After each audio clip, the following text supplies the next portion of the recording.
Hola, hola, ¿qué tal amigos de Xochimanqui? ¿Cómo se encuentran el día de hoy? A ver, déjenme acomodo un poco la cámara, pues, sale la puerta y luego no vaya a salir accidentes. No es cierto, amigos. Bueno, pues me da muchísimo gusto saludarlos el día de hoy en esta maravillosa alianza que tenemos con Verdades a Medias y Xochimanqui, en donde hacemos conciencia ambiental, en donde vamos sensibilizando un tema a la vez a la comunidad. Y recuerden que juntos somos más poderosos y más fuertes. El día de hoy tenemos un tema muy interesante. Estoy ligeramente nerviosa porque tenemos una estrella aquí de invitado. Y a ver, vamos a hablar acerca de crisis civilizatoria y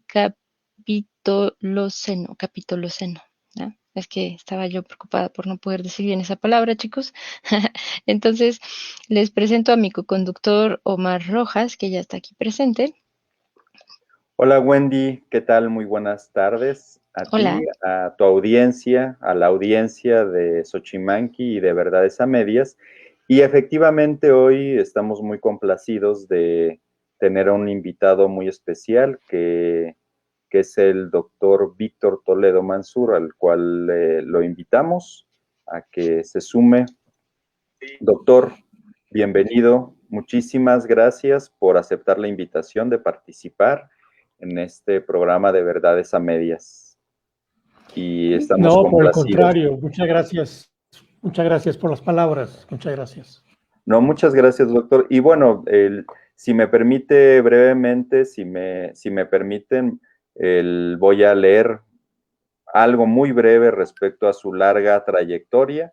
Es usted investigador del Instituto de Ecología de la Universidad Nacional Autónoma de México y ha participado en muchos foros, tiene bastante publicación académica, investigación en ecología, en autoeficiencia alimentaria, en etnoecología, desarrollo sustentable. Tienen varios libros, de hecho yo soy uno de sus seguidores en la columna que escribe en un periódico, y precisamente al leer esas columnas, usted hace alusión a un tema que es justo lo que vamos a hablar hoy, de la crisis civilizatoria y capitoloceno.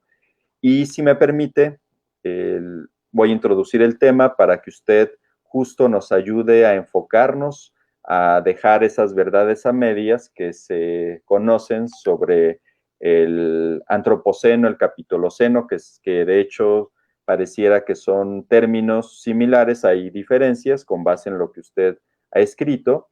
Y bueno, lo que nos menciona es que vivimos en una crisis civilizatoria porque estamos en una era de gran consumo, consumo masivo, diría yo, de recursos para satisfacer las demandas humanas, pero eso requiere de un proceso industrial sin precedencia. Y eso ha generado una extracción, una explotación de la naturaleza. De hecho, usted utiliza mucho ese término, haciendo mención que desde la cuestión económica se le puede dar el término de capital natural, usted utiliza naturaleza, yo coincido con ello, y pensemos en breves palabras que es un modelo económico depredador y sin ética. Eso ha llevado a tal crisis que está en riesgo los océanos, hay cambios planetarios de la temperatura del planeta, la contaminación del aire, del suelo, del agua, y hay también un problema socioeconómico, porque no solo se despoja a diferentes grupos de la posibilidad de acceder a esos recursos, sino también se tienen que invertir grandes cantidades de recursos económicos para tratar de mitigar esos impactos. Bueno, por otra parte, se ha estado hablando que el periodo que se le conoce hoy como antropoceno corresponde a, a una semejanza de todos esos cambios que de manera natural la Tierra tiene y que bueno, las especies se han extinguido hay especies que desaparecen, cambian las temperaturas, pero eso es a través de tiempos geológicos o eras geológicas. Hoy el hombre, por eso se le da ese nombre, el antropoceno, lo ha hecho en décadas, que eso es lo más grave, y no permite a que muchos procesos ecológicos pues se puedan adaptar a esos cambios tan bruscos. Y justamente el aporte que usted tiene, teórico y muy válido, es que más que antropoceno se debe considerar como un capitoloceno, porque hay una política económica que corresponde a un sistema económico donde pocos países, empresas estén involucradas en la explotación. No significa que no tengamos como individuos corresponsabilidades, pero definitivamente no podemos pensar que hay empresas depredadoras de los recursos de todos. No es que estemos en contra del desarrollo ni del crecimiento económico, pero también hay responsabilidades donde pequeños grupos, se aprovechan, despojan a otros grandes grupos y no se enriquecen, no comparten la ganancia, al contrario, pero sí dejan un legado de destrucción, de explotación. Y eso es, así entendí lo que se tiene que entender como capitoloceno. Pero bueno, justamente lo que usted hoy nos habla es ubicar desde esta perspectiva las aportaciones teóricas y también aquellas acciones que se pueden llevar a cabo. Alguien que no es especialista en el tema y que todos estamos involucrados, vivimos en un solo planeta. Muchas gracias, doctor. Sí. Bueno, primero para comenzar, me da mucho gusto estar en este programa porque el título mismo, Verdades a Medias, es un elemento fundamental en lo que hemos estado teorizando, escribiendo, difundiendo durante varios años, digamos, ¿no? Verdades a medias, efectivamente. Lo que escribimos proviene fundamentalmente de la investigación científica. Yo intento que de todo lo que yo trato de afirmar siempre proviene de evidencia científica, pero no de cualquier ciencia, sino de una ciencia crítica. En las últimas décadas, o en la última década, la cantidad de investigación científica que ha provenido del pensamiento crítico es impresionante.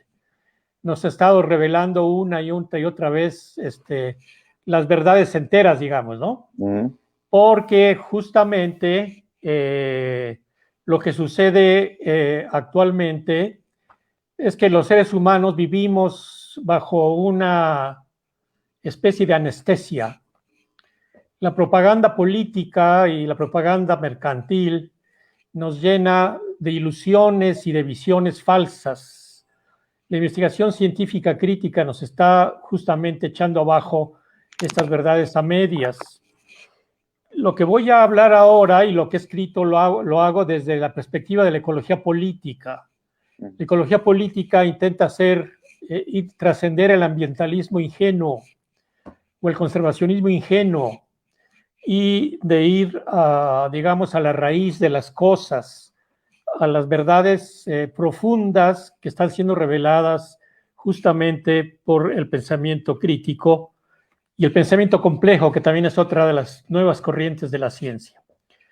Entonces, para hablar de capitaloceno, para hablar de antropoceno, para hablar de crisis de civilización, tenemos que efectivamente aceptar que estamos viviendo primero una época de la historia de la especie humana que es un periodo único en la historia.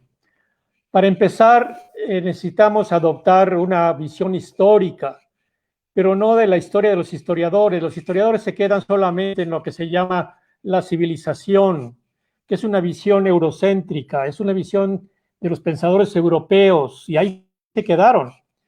La verdadera historia humana empieza hace 300.000 años. El Homo sapiens surgió hace 300.000 años.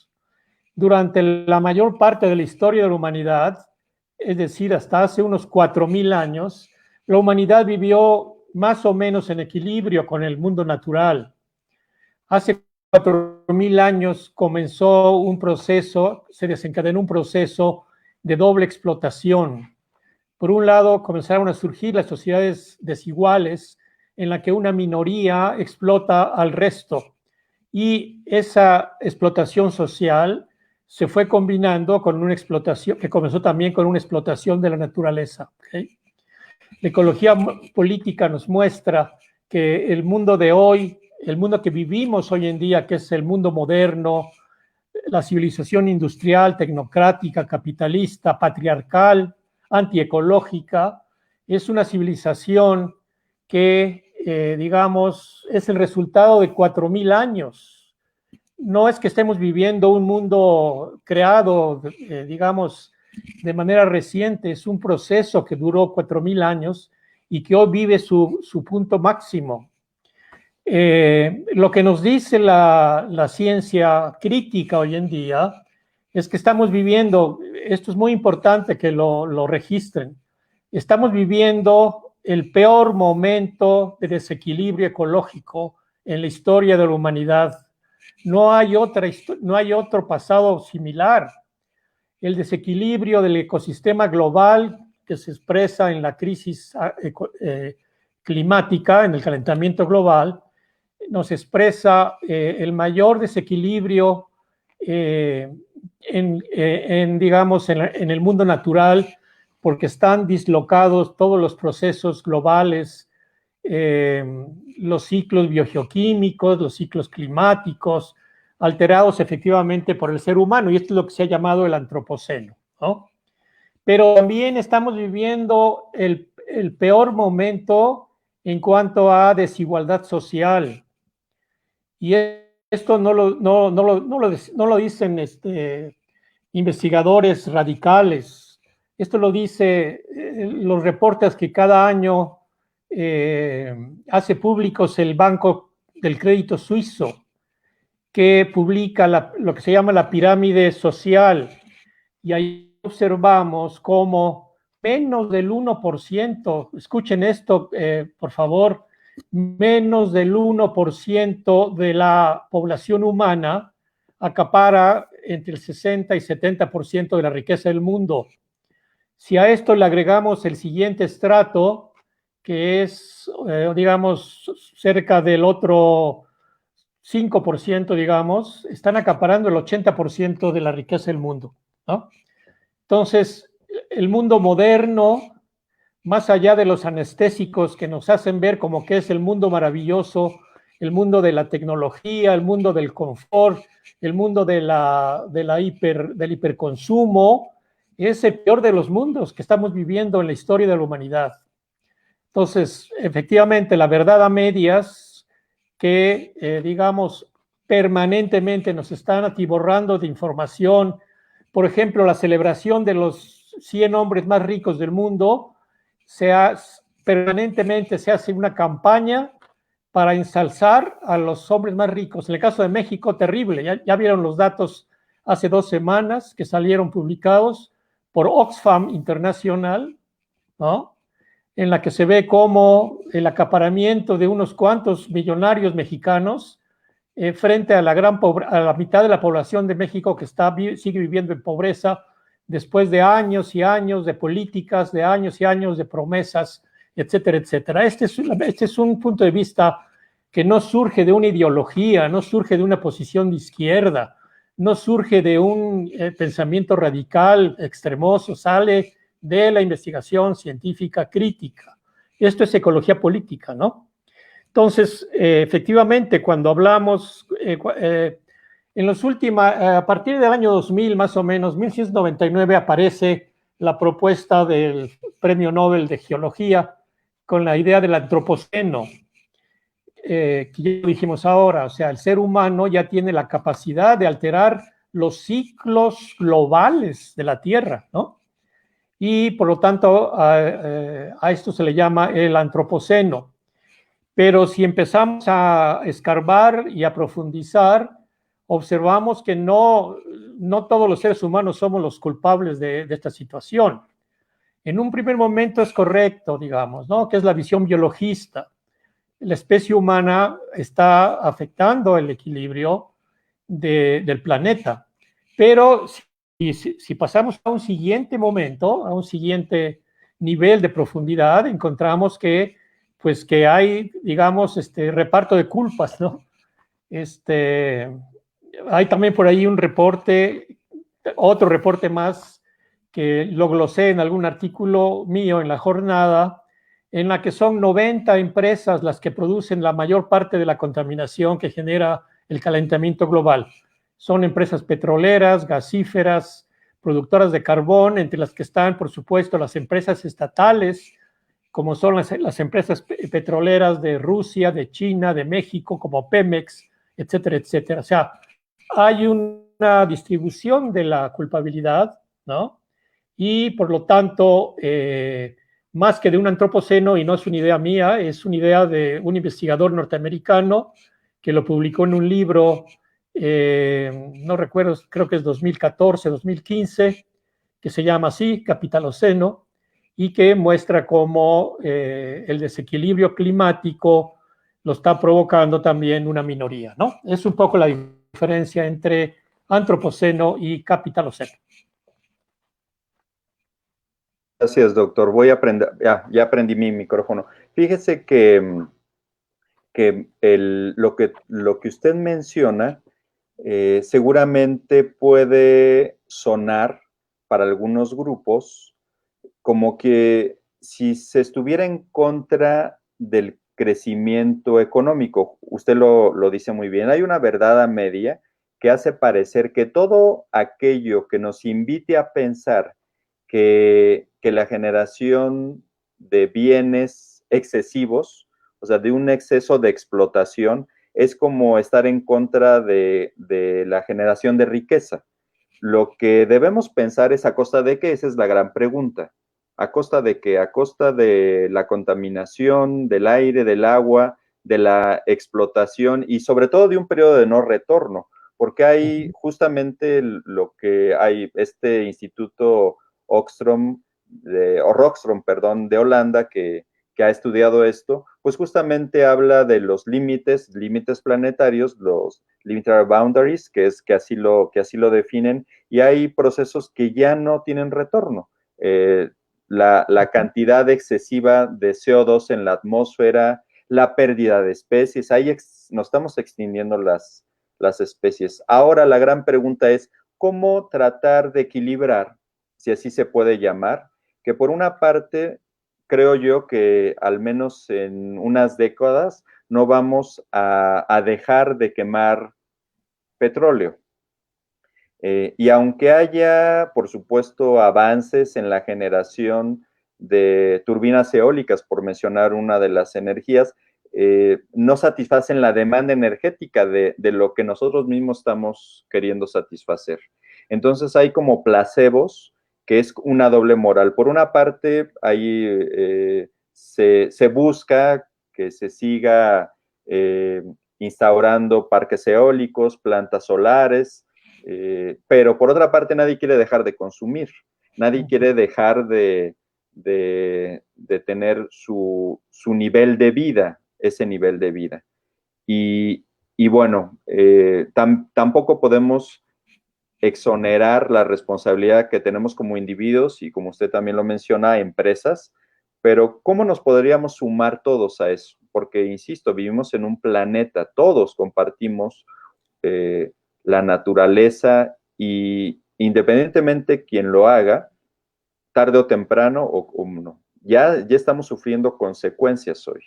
No es algo que va a suceder en 10 años, en 15, en 20, hoy ya estamos teniendo problemas. Así es. Entonces, ¿cómo podemos sopesar, cómo podemos replantearnos esa forma de vincularnos con la naturaleza, con la que nos da bienes, con la que nos satisface a través de ciclos biológicos, que nos da lluvia, nos da agua, bosques que capturan el CO2 atmosférico, en fin, y por otra parte, pues está la depredación. ¿Qué alternativas tenemos? Sí. A ver, para poder encuadrar estas interrogantes, necesitamos regresar a esta idea de la crisis de civilización. A ver, la crisis de civilización implica, más allá de un cambio económico, tecnológico, individual, etcétera, implica mucho más que eso. Digamos, ahora efectivamente la gran pregunta es qué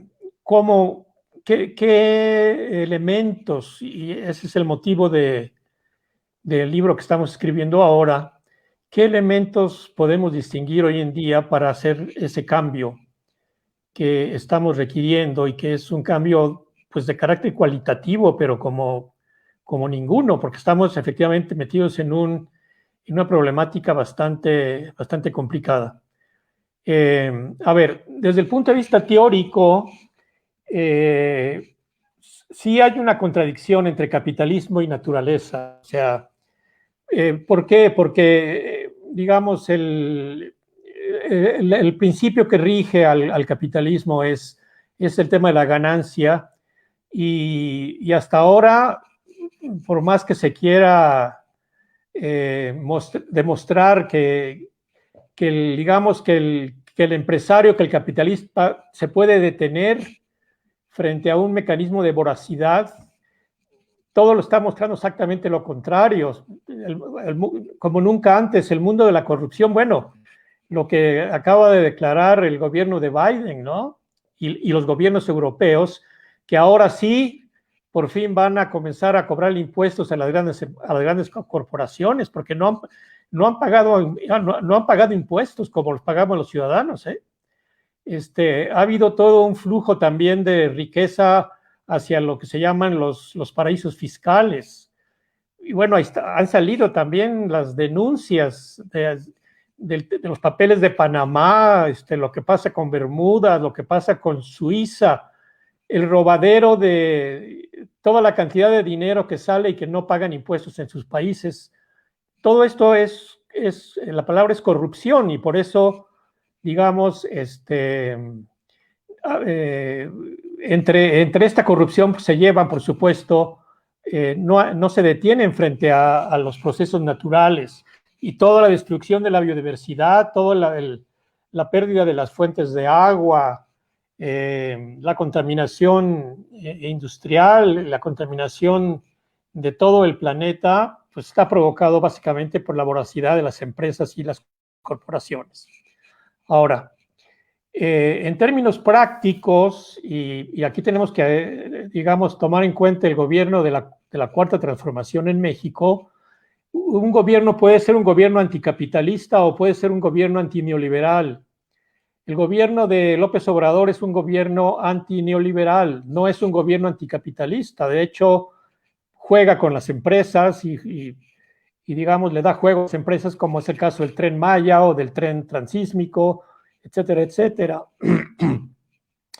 ¿Por qué? Pues porque no hay la fuerza política para poder crear un gobierno anticapitalista.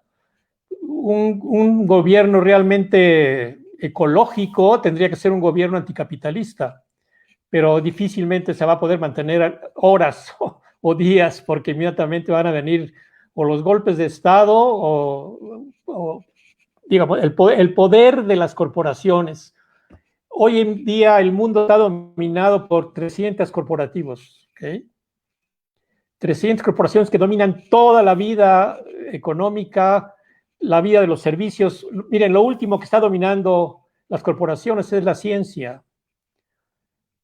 Ahí están también los datos. En los últimos 20, 30 años la ciencia ha dejado ser una ciencia hecha por las universidades o por los gobiernos y es cada vez más una ciencia al servicio de las corporaciones, incluyendo las corporaciones que producen armas, una ciencia para la guerra. Son miles y miles de investigadores científicos trabajando para la producción de armas.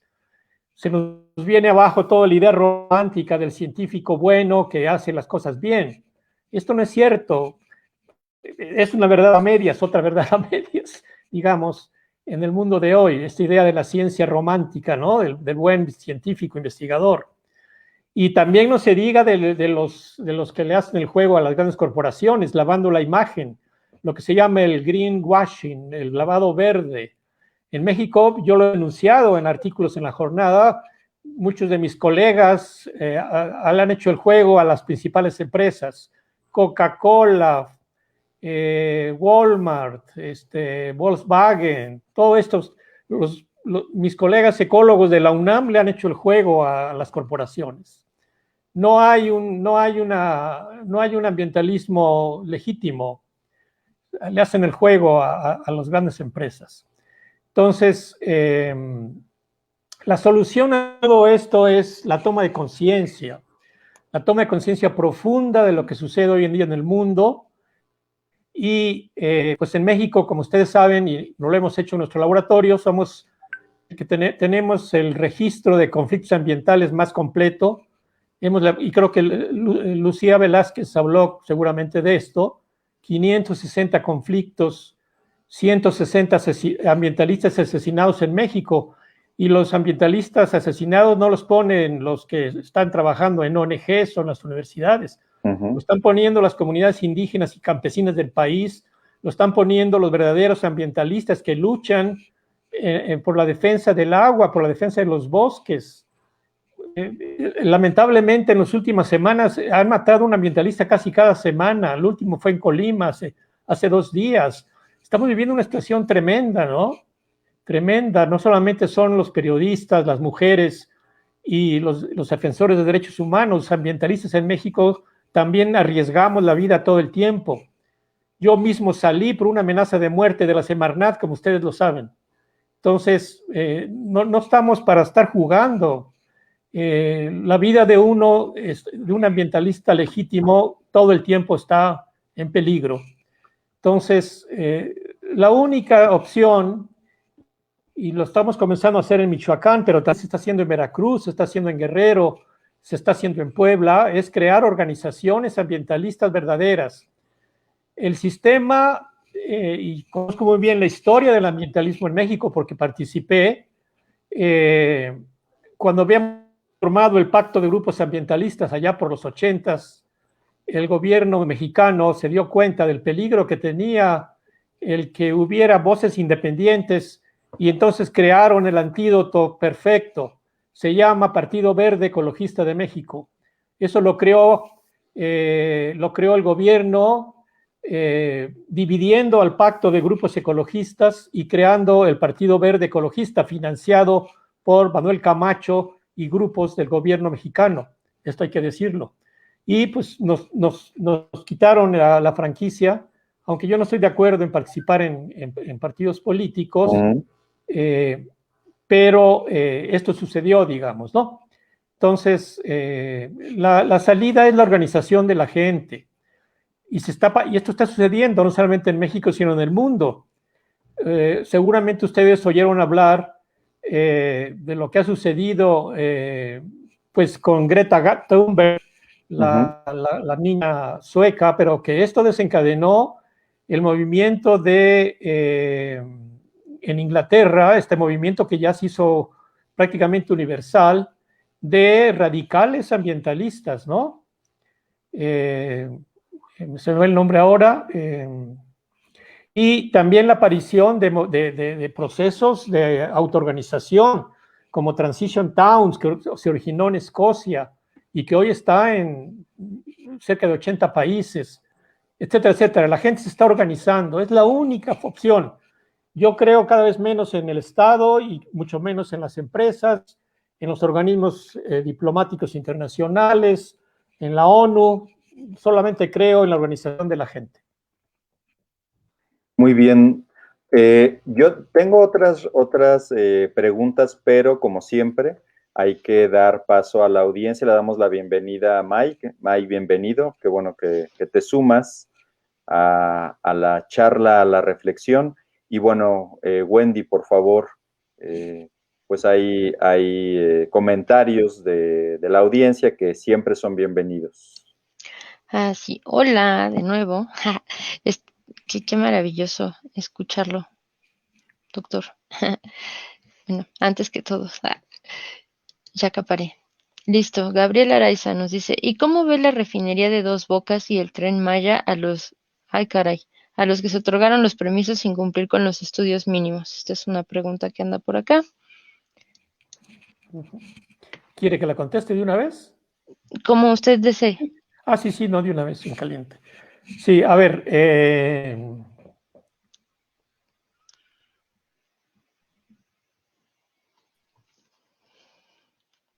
dos proyectos a los cuales Marnat, más que estarnos resistiendo, estuvimos, digamos, tratando de cumplir lo que la Semarnat tiene que hacer. La Semarnat es un, en términos, digamos, de proyectos, de megaproyectos como estos dos, la Semarnat tenía que cumplir su papel de árbitro, porque la Semarnat, digamos, una de sus funciones básicas es la de otorgar o no otorgar permisos ambientales en todo tipo de proyectos carreteros, turísticos, mineros, etcétera. A diferencia de lo que pasaba anteriormente, porque, bueno, lo más escandaloso fue la aprobación del Aeropuerto Internacional de la Ciudad de México, ¿no?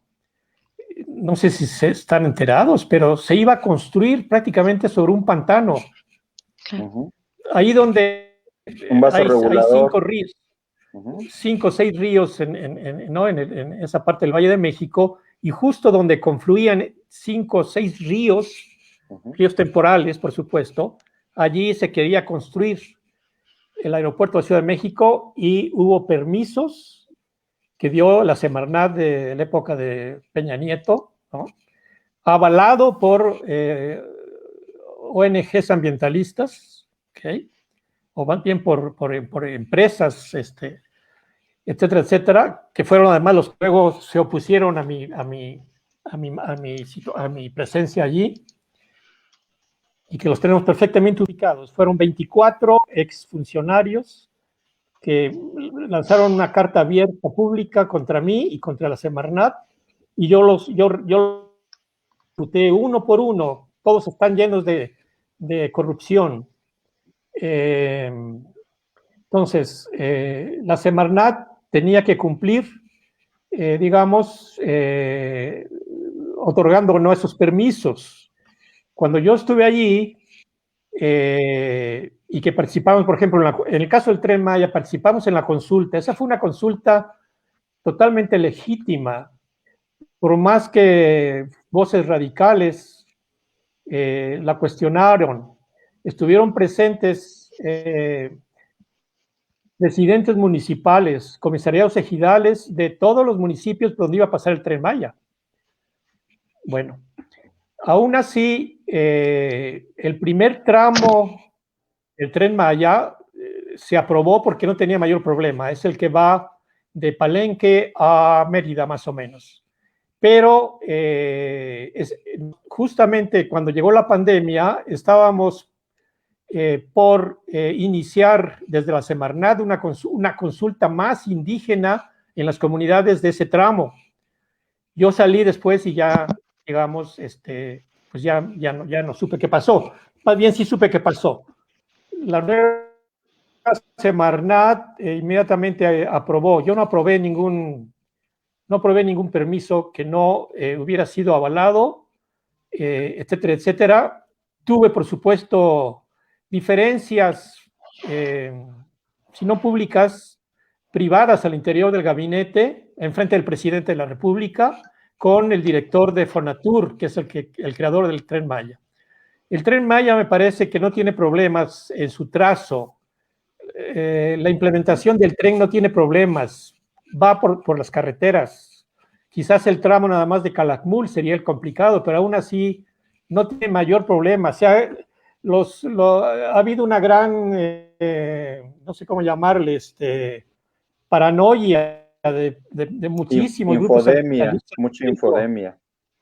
Mucha infodemia diciendo que es una catástrofe ecológica el Tren Maya. El tren mismo no tiene problema. El problema viene después con los llamados polos de desarrollo, que están totalmente imbuidos de una visión tecnocrática que va a abrir al capital transnacional turístico es un proyecto cual yo no avalaría. Lo dije desde el primer momento que me invitaron en Fonatur a hablar sobre el Tren Maya. ¿Y por qué? Por una razón muy sencilla. La península de Yucatán está habitada por una cultura, la cultura maya, que tiene 3.000 años de antigüedad, 3.000 años certificados por los estudios arqueológicos. Yo me pregunto si los mexicanos con un país de 200 años tenemos derecho a hacer cualquier cosa en esa región frente a una cultura de 3.000 años. Se los dije desde el principio y lo sabía el presidente López Obrador. Por lo tanto, hay que ser muy cuidadosos. En cualquier región indígena del país tenemos que ser sumamente cuidadosos para no afectar a las culturas. Esto es lo que se llama bioculturalidad. Hay una riqueza biocultural en esas regiones.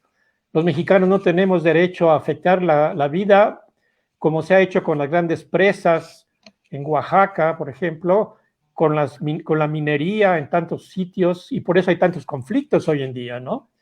El mayor número de conflictos en México es por minería, básicamente afectando comunidades y regiones indígenas, ¿no? Y también afectando áreas naturales protegidas.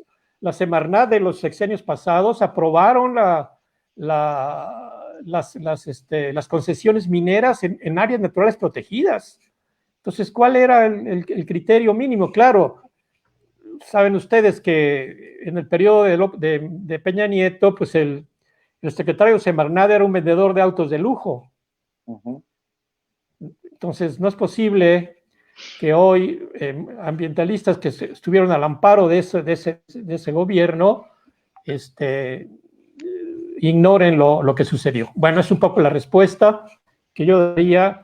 En el caso del tren transísmico, prácticamente es lo mismo.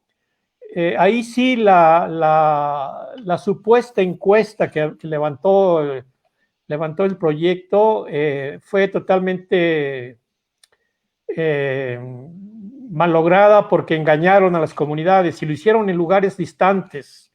Por ejemplo, en los Chimalapas, lo hicieron también en la zona Ayuc, lejana y con otro tema, y después el director del tren transísmico estuvo diciendo que era una encuesta y se lo cuestionamos así directamente a él. Yo creo que por eso salí yo de la Semarnat. Muchas gracias por la respuesta. Yo tengo una pero bueno, insisto, hay mucha participación de parte de la audiencia. Gwen, por favor, y cuando me toque, me avisas. Estoy en la fila. Sí. No te apures, allá te anoto. Muchas Aquí nos gracias. dice Sir Pedrosa, es un comentario que dejó al principio del programa. Nos dice: la culpa la tienen los gobiernos y los comercios, pura corrupción, puro beneficio industrial. El mayor ejemplo es cuando vemos que productos amigables con el ambiente o biológicos cuestan más caro. También nos comenta por acá Xochitl: buenas tardes, excelente programa, felicidades. Hola, Xochitl. Nos dice por acá Eduardo Terrenci, que nos ve desde YouTube: esperemos que las personas creen conciencia para un mundo mejor, así las empresas serán más responsables. Acá, por ejemplo, también nos dice Laura Mírez: ahora es lo mismo, doctor, con el parque ecológico. Nos han callado como comunidad científica, generando mías las manifestaciones de impacto ambiental que devalúan el sitio. Sí, no, perdón, no sé a cuál parque ecológico hay una nueva propuesta del lugar donde se iba a construir el antiguo aeropuerto. Ahora claro. ese. Sí, ahí hay otra controversia, sí, exactamente. Ok, luego nos dice por acá también Laura Mírez: el programa de aves urbanas de Texcoco sigue por la defensa del ecosistema lacustre del lago de Texcoco y los modos de vida lacustre que prevalecen en la zona y los que usted y la doctora Beatriz Arbores han hablado tanto. Aquí una fiel seguidora de su trabajo. Importantísimo lo de las aves. Acuérdense ustedes que lo que justamente movió toda la balanza y digamos, cambió, así avaló la opinión de cancelar ese aeropuerto, fue mucho el tema de las aves. Y yo escuché ponencias excelentes de investigadores de la UNAM, investigadoras, ornitólogas. Han hecho un estudio maravilloso de todos los cuerpos de agua del Valle de México y es impresionante la cantidad de aves que siguen llegando, impresionante. Y salvemos al lago, ¿no? Fue la consigna, salvemos al lago. Fíjense ustedes qué importante. Yo sí creo en que el ser humano, una vez que se despoja de estos anestésicos, tiene por definición una conciencia ambiental, un amor a la naturaleza, está en todos nosotros, pero digamos, se nos va desplazando, se nos va aniquilando, se nos va paralizando esta conciencia, conforme efectivamente entramos al mundo pues el mundo más ficticio, ¿no? Del consumo y del confort pero efectivamente yo apelo y gracias de nuevo por estar aquí con ustedes. Yo apelo a que existe adormecida o no adormecida una conciencia ecológica en todos los seres humanos. Gracias. Ya que sí, ahorita ya te dejo, Mare, ya me faltan No, no hay poquitos. ningún problema, ¿no? Adelante. San Velasco dice, buena tarde, me dedico al maguey mezcal. Me preocupa que mucha de mi gente está haciendo desmonte o limpia de su terreno que no ha usado para sembrar maguey y en otros casos se está dejando el cultivo de semillas básicas por sembrar maguey en monocultivo, en algunos casos apoyados por el programa Sembrando Vida. ¿Cómo hacer para tener un equilibrio? ¿Qué cree que sea lo más idóneo? ¿Sembrar maguey o sembrar maíz? Sí, muy bien. Miren, esta pregunta que hace esto, sembrar maguey o sembrar maíz, la respuesta es ambas. Porque, miren, la estrategia campesina, fíjense ustedes, la estrategia campesina de toda la vida, o sea, históricamente, la estrategia campesina es garantizar la autosuficiencia alimentaria, es decir, producir para ellos mismos, y una vez que garantizan la autosuficiencia alimentaria, o de su comunidad, o de su municipio, de su región, entonces sí comenzar a mandar productos al mercado. ¿Okay? Es un doble juego, ¿no?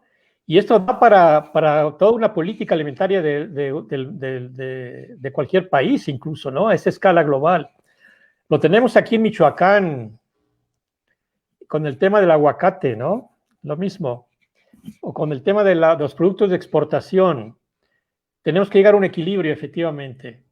Desde el nivel de parcela, desde el nivel de la familia productora, desde el nivel de la cooperativa, del ejido, hasta el nivel del país, a llegar a un equilibrio, pero siempre garantizando que primero necesitamos tener el alimento y por eso también ahí sí reconozcamos que la Secretaría de Agricultura del gobierno de la 4T está siguiendo una política de soberanía alimentaria que no está siendo fácil, bajo métodos agroecológicos,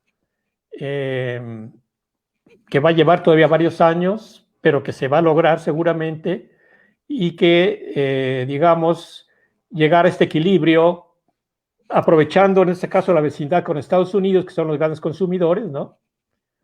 Pero sin perder de vista la garantía del alimento para los mexicanos. Y es el mismo caso para la energía, lo mismo. Por eso ahí sí, cuando a mí me preguntaban, ¿aprueba o no aprueba lo de las refinerías? Es que estamos importando gas. La mayor parte del porcentaje del gas que se consume en México viene de Estados Unidos a través de los gasoductos. Estamos importando el 80% de las gasolinas. Si Donald Trump se hubiera percatado de esto y lo hubiera utilizado como un arma, en una semana se colapsa la economía del país si nos cierran el gas o la gasolina a los norteamericanos, ¿no? Uh-huh. Muchas gracias. Totalmente de acuerdo. Nos dice por aquí Diego Peralta Pascual, saludos afectuosos desde Cuetzalan, Puebla. De acuerdo Hola, con que la 4T es antineoliberal y no anticapitalista, pero creo que no es posible el anticapitalismo, sino un proceso gradual de abandono de este capitalismo. ¿Considera que en la 4T hay alguna señal de esto? Ya comentó de una apuesta interesante en la conformación de organización construidas desde las comunidades. ¿Cómo se pueden fortalecer estos procesos? Porque a escala planetaria el punto de no retorno ya lo estamos viviendo. Sí, muy bueno. Excelente comentario. Efectivamente, hoy es imposible un enfrentamiento, una posición frontal frente al capital. Imposible. Efectivamente, tiene que ser algo gradual. Y esto creo que se está logrando. Y en México hay muchísimas iniciativas. Somos uno de los países con con una de las mayores experiencias exitosas. Una de ellas está en Cuetzalan, si no es que es la más importante, ¿no? Con la cooperativa de café y demás cosas, Tosepan Titatanisque, con la cual hemos acompañado durante más de 20 años. Pero hay mucho más experiencias en México, productores de café, manejadores del bosque, ecoturismo, etcétera, etcétera, ¿no? Es por ahí. Efectivamente, el abandono gradual del capitalismo se va dando a través de la creación de cooperativas, de asociaciones de productores, y esto lleva tiempo, por supuesto, pero se está avanzando muchísimo, muchísimo en México, en América Latina, en otros países también. Va a ser algo gradual, efectivamente. Sí. Déjeme, hago un comentario, bueno, leo un comentario que tiene que ver con lo que usted acaba de mencionar. Luis Enrique, el doctor Luis Enrique Fernández, habla de la experiencia del Coctaquiloyan como un ejemplo de cómo es posible otras formas de relacionarse con el entorno. Justamente esto es en Cuetzalan, Puebla. Y que bueno, el doctor es un invitado también para el programa, pero precisamente esto. Y bueno, nada más era un paréntesis y saludos a Luis y a su comentario. Y faltan, ahí hay 2 preguntas muy interesantes Solo 2 y también. ya. Sí, muchas gracias. Listo. Nos dice Ricardo Mero, ¿cómo se puede reconciliar el desarrollo económico con la conservación de la naturaleza? Sí. Sí, aquí el punto es, lo acabamos de decir prácticamente y está ligado con lo del Coctaquiloyan. El Coctaquiloyan es el cafetal bajo sombra, digamos, ¿no? En el caso del café, que lo hemos trabajado mucho tiempo, y Luis Enrique, pues es uno de los pilares de todo esto también, es muy sencillo. Miren, hay 2 formas de producir café. Transformar toda una parcela en café, solamente café, es decir, monocultivo de café. Monocultivo. Como sucede en Brasil. Brasil es el mayor productor de café del mundo. Allí hay, no sé cuántos habrá, por lo menos más de 1 millón de hectáreas en Brasil de café, cultivo de café en grandes latifundios, porque Brasil es el país más desigual en términos de propiedad, ¿no? Y allí 1 millón de hectáreas de café produce con variedades mejoradas, con maquinaria, con muchísimos plaguicidas y, digamos, bajo unos pocos dueños, digamos, ¿no? La otra manera de producir café es la que lo hacen las cooperativas indígenas en países como México, Colombia, un poco Costa Rica, un poco, pero sobre todo Centroamérica, Perú también ahora. Y allí el café se produce bajo un dosel de árboles, bajo sombra, porque además el cafeto es de origen, su origen es bajo sombra. Y combinado, y es lo que hacen las cooperativas indígenas de producción de café en México. México fue el primer país productor de café orgánico en el mundo, ya somos como el segundo o tercero. Pero, digamos, exportando café de alta calidad, ecológicamente correcto y conservando biodiversidad. Los cafetales de la Tosepan en Cuetzalan, Puebla, albergan el mayor número de especies de aves en el mundo, en cualquier cafetal del mundo. Eso lo certificamos con nuestras investigaciones. 180 especies de aves hay en los cafetales de la cooperativa de Tosepan en Cuetzalan, Puebla. Y por lo tanto, este café es preferido por los 20 millones de norteamericanos que observan aves, ¿no? Para que vean ustedes la relación en cómo conciliar conservación Ujú. con economía, ¿no? Entonces, ahí, ¿qué es lo que sucede? Bueno, pues que el productor cafetalero indígena combina alimentos, frutos alimenticios, plantas medicinales, etcétera, etcétera, con la producción de café. Entonces, lo que les decía yo hace un momento, exporta café, la Tosepan exporta café a Japón, a Europa, a Estados Unidos, a Canadá, y los cafetales le dan de comer también a los propios productores y a la región y al municipio. Ese es un ejemplo de cómo conciliar naturaleza o conservación de la naturaleza con desarrollo económico, pero ahí sí tiene que entrar o bien la cooperativa. La diferencia entre cooperativa y empresa es que la cooperativa no hay patrones y trabajadores, todos son socios y se decide de manera democrática. O bien empresas familiares, ¿no? Pequeñas empresas. Por ahí es, creo, la respuesta a esta, pues, pregunta clave, ¿no? Muchas gracias, doctor. Y una más. Sí, una Gracias. más, una más. Nos pregunta Alejandra Ro, ¿cuál es su opinión sobre el programa Sembrando Vida? Sí, aquí también ha habido mucha controversia, porque también ha habido mucho, ¿cómo le llamaba Omar? ¿Le llamaba qué? Infodemia, Infodemia. que surge de la OMS relacionado a lo del COVID, toda esa desinformación que Sí, genera. muchísima infodemia. A ver, Exactamente. miren, yo he estado desde el principio como asesor del programa Sembrando Vida, participé de alguna forma en la construcción del programa, lo presentamos antes de que se entrara el nuevo gobierno. Es uno, si no es que uno de los programas mejor armados que yo conozco, que he conocido en mi vida. El objetivo es, por un lado, y tengo por ahí un artículo publicado en la jornada. Hoy en día revisé el panorama a nivel mundial de programas de reforestación y Sembrando Vida es el tercero o cuarto más importante del mundo hoy en día. En estos 2 años se logró y se sobrepasó la meta de alcanzar más de 400,000 productores, quiere decir 400,000 familias que están recibiendo apoyo para reforestar, para combinar milpa con árboles frutales, fundamentalmente cacao, pero también árboles maderables como caoba, como cedro, etcétera. Pero sobre todo es la construcción de cooperativas. La construcción de cooperativas que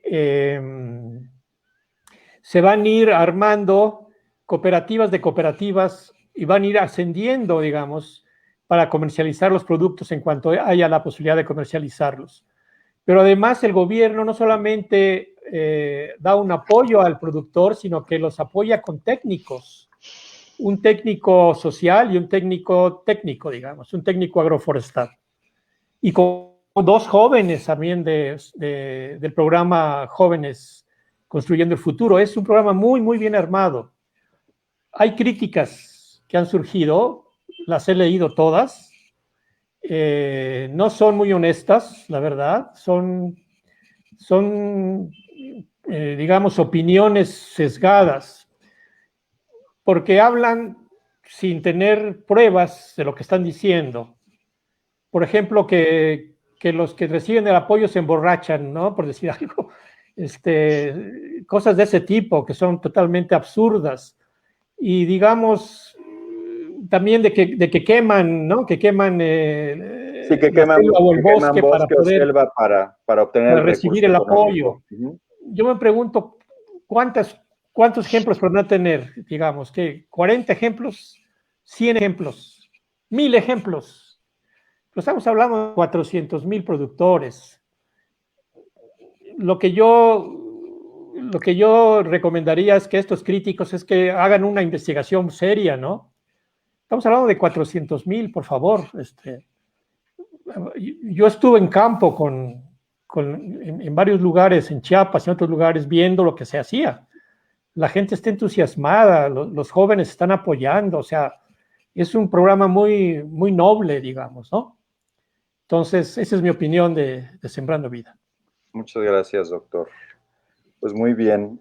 Tengo de dos opciones, o hacer mi pregunta o también Mike, que si tiene alguna pregunta. Y si no, yo la puedo hacer.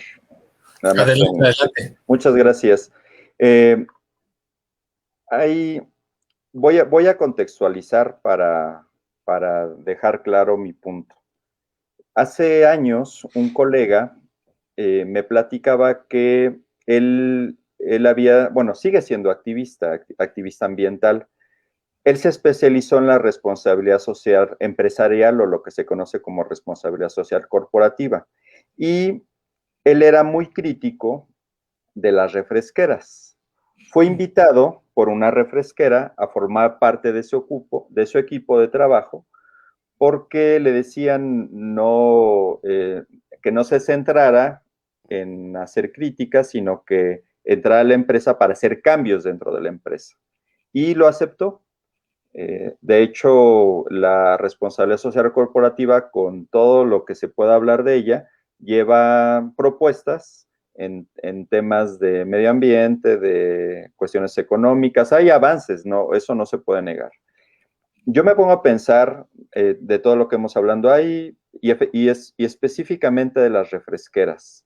Sabemos si eso se ha dejado de evidencia hoy más que nunca. De hecho, hay un ataque rabioso sobre uno de los grandes críticos, el doctor Hugo López-Gatell, que ha manifestado que se vende veneno y así no chista en decir que el refresco pues no solo genera obesidad, sino un deterioro del sistema inmunológico y eso justamente nos hace propensos a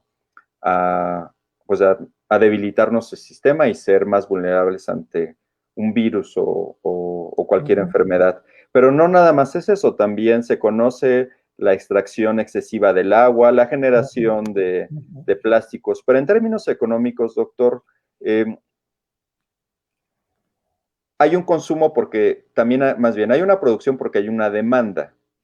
O sea, yo conozco amigos, familiares que digan lo que digan, no van a dejar de consumir refresco. O sea, es una impronta que se ha dejado en las personas. De hecho, hay algunos amigos extranjeros que venían, no podían entender por qué, teniendo tanta variedad de frutas, en México y que pudiéramos hacer agua de frutas, pues teníamos un consumo excesivo, el país que más consume refrescos en todo el mundo. Así es. Algo radical es sacar una refresquera, pero eso generaría un caos también económico, porque hay plantas, hay contratos, hay gente trabajando, no se puede despedir así a las personas de un plumazo, en fin. Y ese ejemplo lo podemos, a pesar de conocer el impacto que genera en la salud del medio ambiente, tenemos que vivir, tenemos que lidiar también con estas empresas. ¿Qué tan radical sería o pertinente pues no consumirlas y qué implicaciones económicas también traen? Ser radical porque hay que ser en un tema ambiental, social, de salud también. Sí, no, buenísimo. O sea, el ejemplo ese es un ejemplo pues totalmente paradigmático, ¿no? El tema de las refresqueras y en general del agua embotellada. El agua embotellada. A ver, efectivamente, ya señaló todos los males, efectivamente. Yo creo que allí debe ser una combinación de una política pública que de hecho ya el gobierno de la 4T por primera vez lo comienza a hacer, con la aparición del etiquetado, todavía un etiquetado, pues digamos que no va todavía a donde debería de ir al fondo. Porque digamos, aquí está el problema también de la información, del derecho a la información de los ciudadanos, que tenemos los ciudadanos. Miren, si yo pudiera, ¿no? El etiquetado debería ser algo así como, digamos, no solamente con los productos industrializados, que es donde ahorita digamos, se implantó, sino incluso con los productos perecederos, es decir, con frutas, verduras, etcétera. En los supermercados o en cualquier lugar tendríamos que distinguir los consumidores entre una fruta o una verdura que viene de una producción orgánica o ecológica, que proviene de un pequeño productor campesino, que proviene de una empresa, que proviene de la importación, porque una cosa es consumir uvas de Chile o un kiwi de Nueva Zelanda, y otra cosa es producir una uva de Chihuahua o de donde sea, digamos, ¿no? O el tema de las manzanas, ¿no? Etcétera. Todo esto tendría que ver con una política de gobierno que, lo mismo que dijimos, que digamos que favoreciera la autosuficiencia alimentaria y a cierto tipo de productores, ¿no? Pero por otro lado también está el poder del consumidor. O sea, de nuevo otra vez lo mismo, llegamos a lo mismo, o sea, aunque ya existen en México organizaciones de consumidores, todavía no hay la suficiente participación. Deberíamos estar todos pendientes de lo que consumimos y no consumimos, ¿no? Es un problema también de conciencia, efectivamente. Yo creo que ahí es una combinación entre el poder de la gente, el poder social, en este caso los consumidores, y políticas públicas que vayan acotando y vayan transformando la situación. Y hay cosas muy sencillas que se pueden hacer y que no entiende uno por qué no se hacen. El monopolio del agua embotellada lo tienen entre la Coca-Cola, la Pepsi-Cola y la Nestlé, ¿no es cierto? Estos tres nos venden, pero coincide con una dejadez total de los gobiernos por mantener agua tomable, ¿no? Agua, digamos que agua potable para el consumo agua potable humano. Sí, exacto. Sí. Algunas cosas que yo me enteré de estado en el gobierno es que una investigación científica del Instituto Mexicano de Tecnología del Agua demuestra que la mayor parte de las escuelas primarias de México no tienen agua limpia para los niños de las escuelas, por ejemplo, ¿no? También con agua nos ha mostrado que hay un acaparamiento del agua, incluso con fraudes hechos por funcionarios de Conagua para favorecer a las embotelladoras y a las refresqueras, y por supuesto a los grandes productores agropecuarios. O sea, es que tenemos que enderezar tanta cosa, pero en el tema que me señala, se tiene que avanzar, insisto, por una política pública muy rigurosa, que deseche la corrupción y mete en cintura todo lo que hay que meter en cintura, pero también efectivamente el papel de los consumidores, que como en otros países ya, como en Europa, por ejemplo, pues sí se dan boicots tremendos cuando se está en desacuerdo con una situación. Y cosas muy sencillas, en algunas partes del país ya hay estos surtidores de agua purificada, ¿no es cierto? Que no son de las compañías. Yo digo que el gobierno tendría que meter masivamente en cada colonia, cada barrio, debería ser una empresa estatal, o por lo menos mixta, ¿no? Privado-estatal, que nos ofrezca agua purificada sin tener que recurrir a las grandes compañías. Muchas gracias, doctor. Bueno, cedemos la palabra a Mike y hay más preguntas de la audiencia. Gracias por atender al programa. Adelante, Mike. Gracias, Omar. Gracias, Gwen. Y bueno, buenas tardes, doctor. Yo le sigo también desde que era estudiante en la Facultad de Ciencias. Y bueno, cuando fundamos Xochimanqui, una vez discutíamos acerca de que había muchos temas que abordar. Y en esta nueva etapa, pues que estamos con Omar y esto de verdades a medias, me parece que con esta plática creo que todo indica que vamos por buen camino, porque primero es realmente ¿cómo decirlo? Como un orgullo, un gusto tenerlo aquí y que nos comparta tantas cosas. Usted ha abordado muchísimos temas a lo largo de su carrera, ha transitado por temas fundamentales, como por ejemplo esto del metabolismo rural,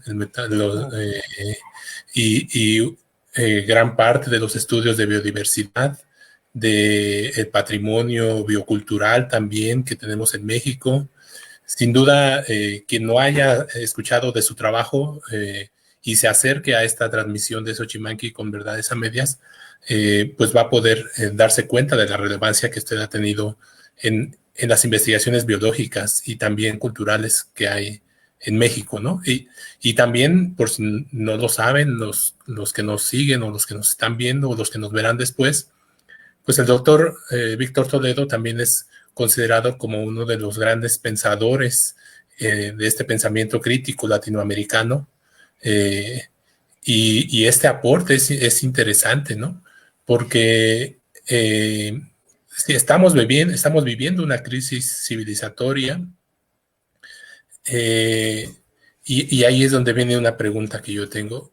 Usted, en su experiencia, no le voy a preguntar cosas del gobierno, ahorita me daba un poco de risa porque creo que ya hasta me estaba dando nervios que se nos unieran por ahí algunos haters preguntando violentamente, como sucede en algunos noticiarios, por su administración, ¿no? Que en realidad no es solo su administración, pero bueno, por ahí se critica muchísimo, ¿no? Entonces, en su experiencia, esta crisis civilizatoria,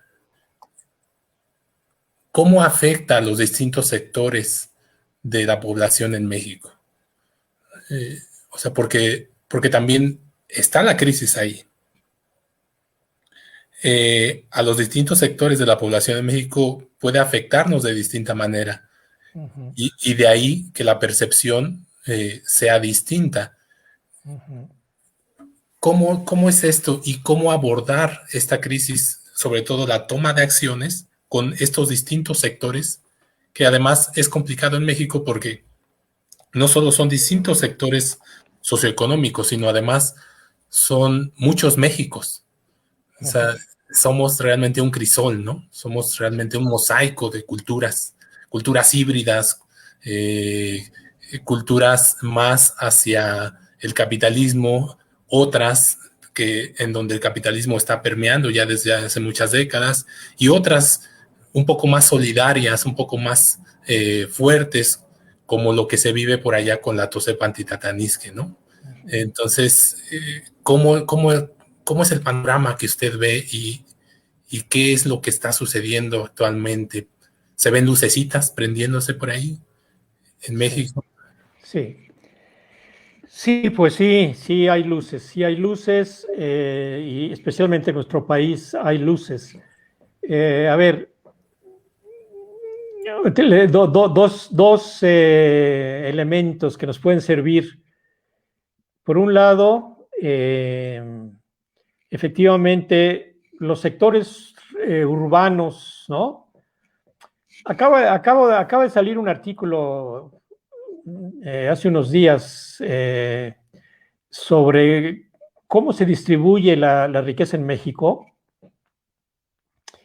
y estoy sorprendido que algo que se nos ha estado pasando, porque los datos son algo así como, se los digo muy rápidamente, pero es muy importante.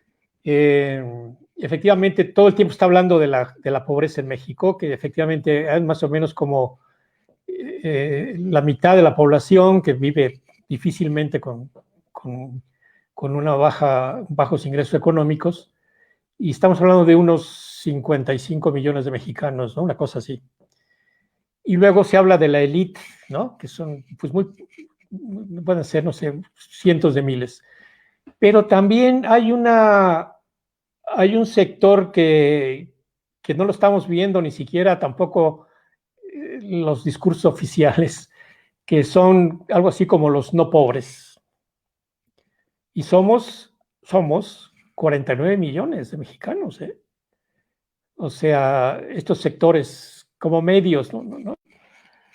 Y bueno, allí en estos sectores, digamos, me sorprende que, por ejemplo, Greenpeace México, que básicamente llega a ese sector, digamos, tiene 1 millón de seguidores en Facebook. Es muchísima, son jóvenes básicamente urbanos, universitarios seguramente, ¿no? Por un lado, eso me da esperanza, mucha esperanza. Yo estoy en contacto permanente con Greenpeace México porque yo fui uno de los 3 fundadores de Greenpeace México hace muchos años, junto con el doctor Enrique Leff y con la doctora Tani Adams, por un lado. Y por otro lado, pues los que más resisten y los que más esperanza nos dan son las culturas indígenas de México, las culturas originarias. ¿Y por qué? Porque ahí prevalece la comunalidad, prevalece la cooperación, prevalece la mano vuelta, la guelaguetza, prevalece la solidaridad, lo colectivo, lo común. Y ahora, miren ustedes, de todos los conceptos que han aparecido en los últimos 10, 15 años, está ganando muchísima fuerza el concepto de buen vivir, que es un concepto indígena y que surgió en los pueblos aymaras y quechuas de los Andes y que lograron incorporar el concepto de buen vivir a las constituciones de Ecuador y Bolivia, pero que ahora nos damos cuenta que está en todas las 7,000 culturas indígenas del mundo, el concepto de buen vivir. Y para mí, y se ha escrito ya mucho, hay libros enteros sobre buen vivir, pero el buen vivir, fíjense ustedes, se está erigiendo como un concepto alternativo al concepto de desarrollo, al concepto de crecimiento económico, al concepto de progreso, que es, digamos, la propuesta que surge desde el mundo moderno. El buen vivir es como la bandera, digamos. ¿Y cómo definimos buen vivir? La definición celtal de los celtales de Chiapas es la siguiente. Buen vivir es estar en equilibrio con uno mismo, en equilibrio con los otros, en equilibrio con la naturaleza y en equilibrio con la inmanencia, con el Tao, con lo abstracto, con una inteligencia superior cósmica. Y esto pues nos lleva, el solo hecho de que reconozcamos la existencia de una madre tierra nos hace hermanos a todos, ¿no es cierto? Fíjense ustedes qué interesante el concepto de madre tierra que está en las culturas indígenas del mundo, ¿no? En fin, yo por ahí voy y creo que esto va a ir ganando, va ganando todo el tiempo, está ganando. Entonces es la organización de la gente, el despertar o el reconfirmar esta conciencia ecológica que hay en todos nosotros y finalmente el buen vivir y la enseñanza de los pueblos indígenas, que son los pueblos tradicionales, son los pueblos no modernos, o sea, es donde queda la memoria, está la memoria de la especie, ¿ok? Ahí está la memoria de la especie humana, ¿ok? De hecho, aprovecho para hacer un comercial. Justo el próximo programa, también para la audiencia, el tema es buen vivir y bioculturalidad. Está. Va a estar precisamente el doctor Luis Enrique Fernández y le invitamos también a que lo vea, doctor, que nos siga. Claro, voy a intentarlo. Muchas gracias. Pues tenemos una última aquí pregunta de la audiencia. Nos dice por acá Sir Pedrosa, pregunta al señor Víctor, ¿qué tanto considera culpable la explosión demográfica en los problemas ambientales, tomando en cuenta del sureste de México con una gran cantidad de extranjeros en México? Bueno, no creo que haya tantos extranjeros como para poder desbalancear la demografía del país.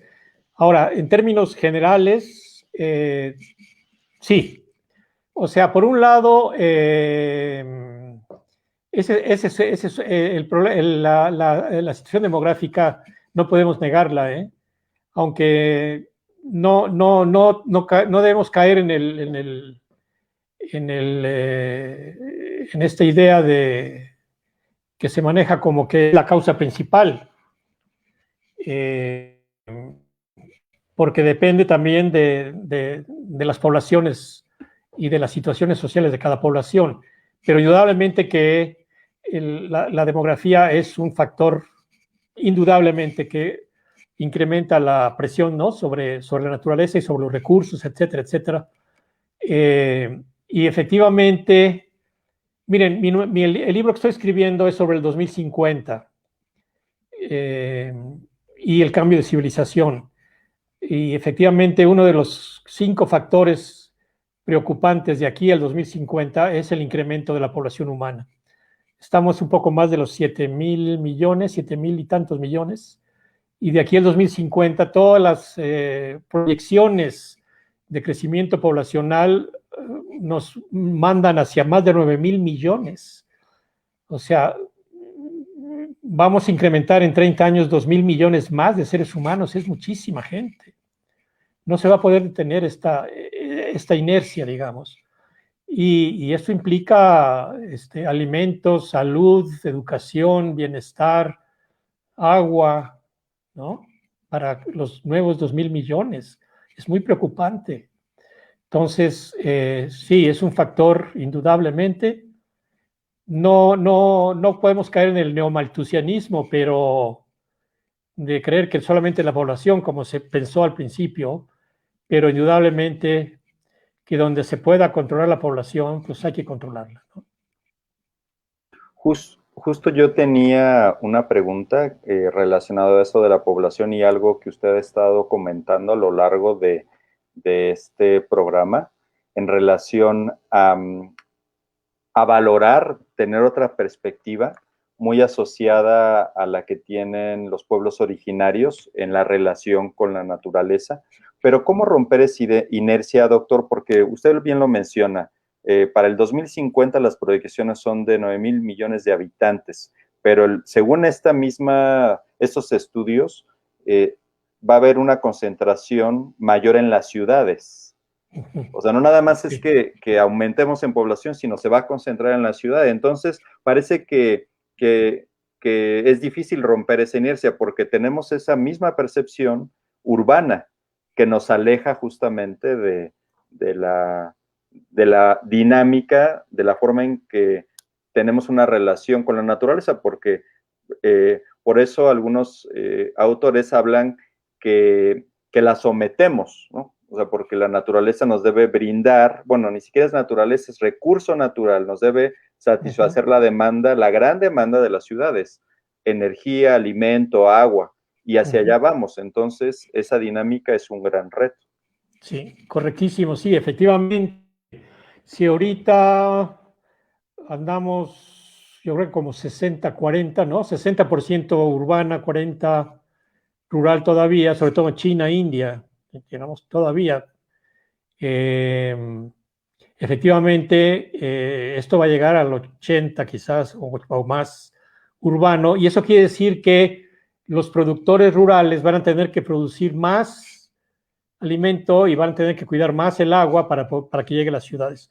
Yo creo que aquí la clave es de nuevo, y ahí el tema educativo, que no hemos hablado de educación, qué bárbaro, qué importante es el tema educativo, pero allí el habitante urbano debe tener conciencia de que son los consumidores y digamos, y por lo tanto, esta toma de conciencia tiene que, digamos, pues tener un efecto. Pero también quizás vamos a tener que cambiar la idea de la desurbanización del mundo. Ya de hecho ahora, pues como ustedes saben, sectores, sobre todo de jóvenes en Europa, por ejemplo, y en México también, ya ha habido un regreso al campo, ¿no? Todavía son pequeños grupos, pero pero estas modalidades pues están también allí presentes. Sí, yo creo que el tema urbano tiene que significarse en función de reconocerse como consumidores, ¿no? Que son consumidores y también cambiar, por ejemplo, una cosa que yo intenté impulsar en Semarnat y lamentablemente ya se canceló el programa que habíamos iniciado, es el tema de los huertos urbanos. ¿Por qué tenemos que condenar a las áreas verdes de las ciudades a solamente ser espacios escénicos o jardines o parques? ¿Y por qué no deben ser productores de alimentos? En Jalapa es la ciudad ahorita más avanzada en México en esto. Ya están produciendo y están creando también los mercados agroecológicos, los tianguis agroecológicos, ecológicos. Es por ahí también.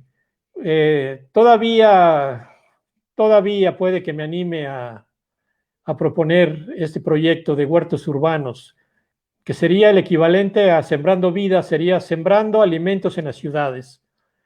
En la Ciudad de México hay también ya varios proyectos, yo estuve avalando varios, Huerto Roma Verde, el Huerto Tlatelolco, etcétera, etcétera. Ya se creó uno en los viveros Coyoacán, etcétera, pero es por allí también. Y sobre todo darle trabajo a la tercera edad, que se organicen los barrios y los multifamiliares y las colonias a producir alimentos en los baldíos, en sus prados, en sus parques, aprender a generar hortalizas. Esto es lo que pasó en Cuba. Acuérdense ustedes, la gran crisis de Cuba, que fue la pérdida del petróleo soviético y el colapso cubano, se logró remontar con la agroecología y con la creación de huertos urbanos. Impresionante lo de Cuba. En Cuba, que importaban buena parte de sus alimentos, hoy los producen en las zonas urbanas y periurbanas de La Habana, de Santa Clara, de Santiago, de Cuba. Mi último viaje a Cuba lo vi perfectamente, hicimos un recorrido maravilloso, observando cómo se producen alimentos en las periferias de las ciudades. Y todo esto fue porque se les vino la crisis, ¿no? Se colapsó la economía cubana. Y me tocó vivirla también en un curso que dimos por allá. No había una naranja, ¿no? En Cuba, era impresionante. Y no había, teníamos que prácticamente casi que llevar la gasolina desde México, ¿no? Porque no había forma de transportarse. Los cubanos tuvieron que importar 1 millón de bicicletas a China para poder sustituir el petróleo de la gasolina de las guaguas, de los autobuses, ¿no? Etcétera. Esto es parte de lo que también se puede vivir en el futuro, ¿no? Yo tengo, bueno, no sé si Gwen tenga alguna pregunta y ya después voy yo. O le hago una pregunta que me acaba de surgir también. Adelante, Mike. Ahorita en el público tenemos un comentario y 2 preguntas, pero si quieres. Sí, si quieres leer los comentarios, porque mi pregunta va como en sentido de estos comentarios o preguntas que pusieron ahí. Y así le damos a leer. Bueno, mira, nos dice Mauricio Varela Escamilla. Muchas gracias por compartir su sabiduría. No conocía el concepto del buen vivir. Gracias, Víctor. Ya nos dice por acá Fernando Rodríguez Jacobo. La preocupación es que no solo las personas buscarán ir a la ciudad, sino que los espacios rurales se convertirán en ciudades o una extensión de ella. Y luego nos dice por acá, ¿qué hecho concreto marcó el inicio del Capitaloceno y si ya estamos de bajada o estamos en su apogeo? Muy buena. A ver, esta pregunta es muy buena, ¿eh? Miren qué interesante. Sí, el antropoceno o capitaloceno justamente se puede decir que se inició en la década de los 50 del siglo pasado, ¿eh? Está todo muy bien estudiado, o sea, en la posguerra, ¿no? ¿Se acuerdan ustedes? El siglo XX, lo más notable del siglo XX fueron las 2 guerras mundiales, terribles, ¿no? Terribles. Por cierto, que viendo el fútbol viendo el fútbol ahora, ¿no? Por ejemplo, que se enfrentan Alemania contra Inglaterra en el fútbol, yo me lleno de alegría, ¿eh? porque antes se mataron millones y millones. Que hoy se juegue fútbol es una maravilla, de veras, es un acto de civilización. No, a pesar de que haya de pronto disturbios en los estadios, pero por favor, los europeos se acabaron la vida.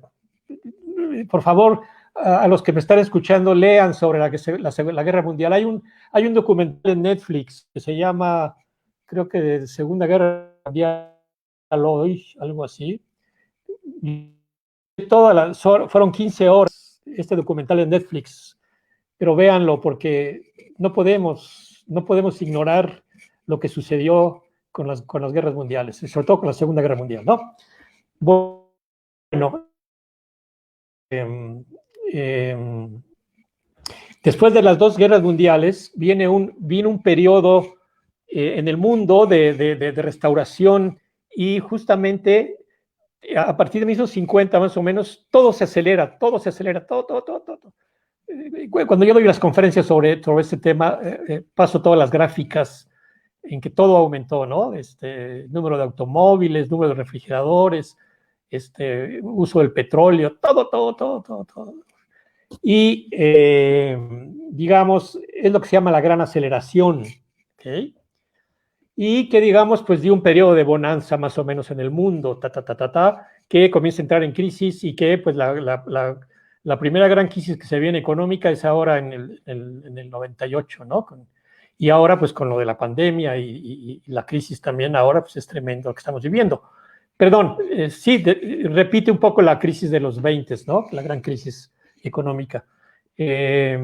Entonces, estamos en bajada, claro que estamos en bajada, y yo creo que entre 1950 y 2050, ese periodo tiene que ser examinado tanto en lo que sucedió como lo que va a suceder, ¿no? Entonces, sí hay un periodo concreto que marcó el inicio. Bueno, y sobre todo el incremento en el uso del agua, el incremento en el uso de energía, etcétera. Todo se aceleró entre 1950 y el año 2000, digamos, ¿no? Sí.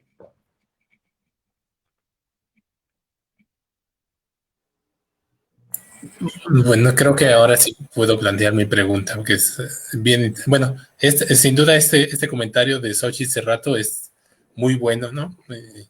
Tenemos la fortuna de contar con el doctor Víctor Toledo, y de escucharle, y además de escucharle con mucha atención todo lo que nos está diciendo, ¿no? Porque es bastante importante que esto llegue de alguna manera a todos lados. Y ahora, mi pregunta es la siguiente.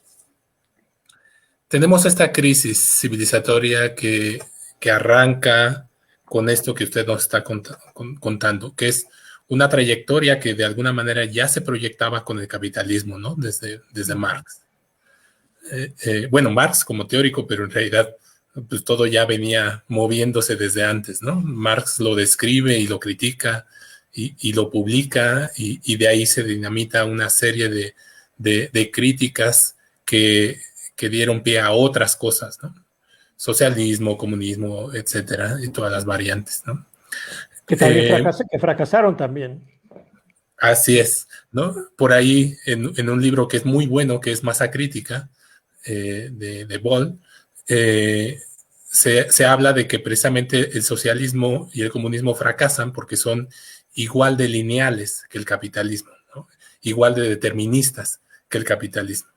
Sí, sobre todo, digamos, que son sociedades estatistas, y digamos, la sustentabilidad, el mundo ecológico, si hablamos de una civilización ecológica, como quieran llamarle, sustentable o de buen vivir, ya nos toca a la sociedad ahora, ya no es el Estado, ya no va a ser el Estado, el Estado tiene que ceder el poder a la sociedad, ¿no? Todo el tiempo. Así es. Y aquí viene una pregunta, una cuestión interesante.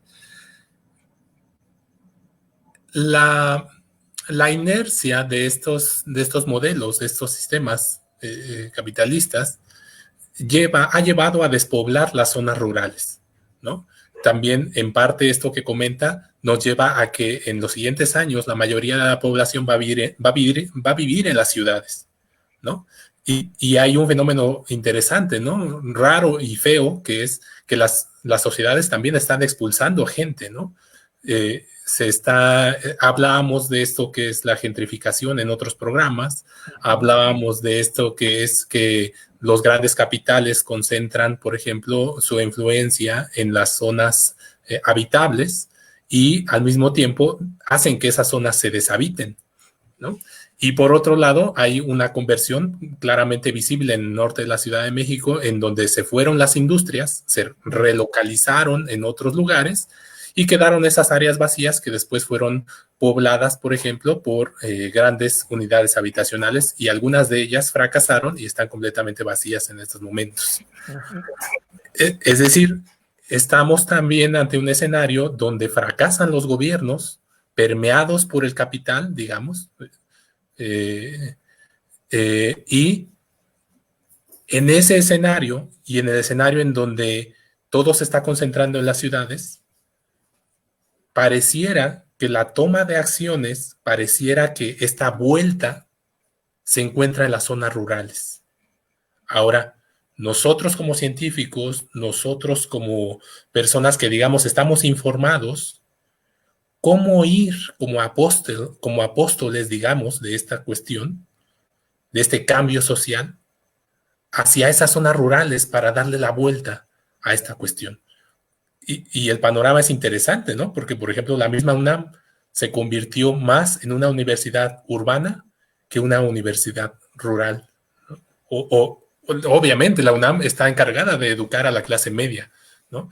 Pero ¿cómo le damos la vuelta para que regresemos la población a las zonas rurales y con esta población nueva, con estos nuevos enfoques hibridados con el enfoque tradicional, se dé la vuelta a esta cuestión? O sea, ahí es donde entra algo que usted acaba de comentar también, que es el poder de la educación, ¿no? Que tendría que ir de la mano de una visión de futuro como sociedad, ya no dictada desde el Estado a través de los aparatos educativos, sino deberíamos ser nosotros, y de qué manera tendríamos que ser las personas como nosotros y otras personas los que dinamitemos el cambio social. ¿Cómo se lo imagina usted en ese escenario? Sí, bueno, la pregunta es harto compleja. Aquí me viene a la mente inmediatamente, a ver, ya nos estamos dando cuenta de algo, ¿no? Que prácticamente no hay gobierno en el mundo que esté a la altura de la complejidad de los problemas, ¿no? Tremendo que estamos.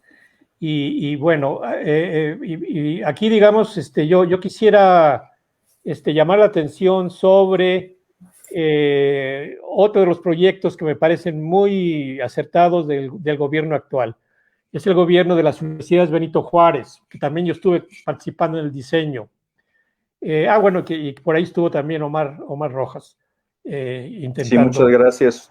Estuve ahí participando ya. La vida me llevó a otros lugares, pero sí, muchas gracias, doctor. O sea, fíjense ustedes, la idea de las universidades Benito Juárez es correctísima, y se hizo todo un estudio espacial, geográfico, de dónde eran los puntos del país donde no había una universidad, donde los jóvenes no tenían acceso cerca a una universidad, ¿okay? Y ahí se eligieron originalmente 100 planteles, ahorita hay 140 planteles, con carreras como sustentabilidad, agroecología, hay cuestiones también artísticas, medicina, etcétera, todo con una idea de darle, y con becas a cada uno de los 28,000 estudiantes. Es realmente un logro de este gobierno, y con cerca de 1,000 profesores, ¿no?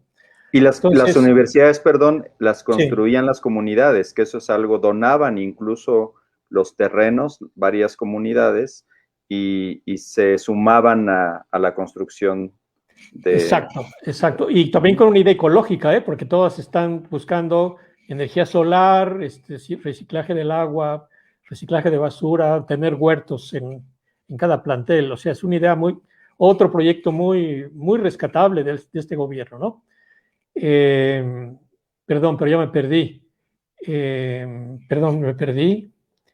Sí, en la cuestión de la pregunta de Miguel de regresar a las universidades, usted mencionaba que era algo sumamente complejo y que hay esfuerzos, por eso...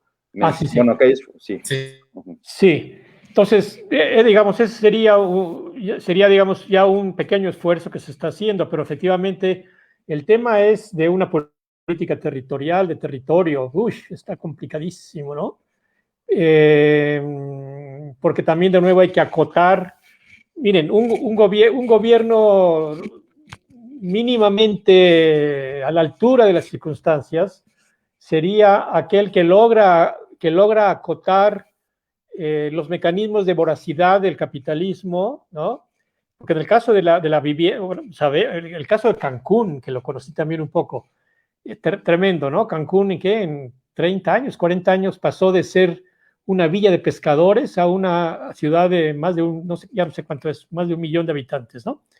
Y cómo se dieron la especulación por las tierras, la compraventa de tierras ejidales, y comprando barato que pasa en todos lados, y todas estas compañías, estas constructoras que en este periodo neoliberal, qué bárbaro, hicieron 1000 fraudes y 1000 actos de corrupción, comprando barato y vendiendo caro, con casas mal hechas, todo esto es terrible, que afortunadamente también ya se está metiendo orden.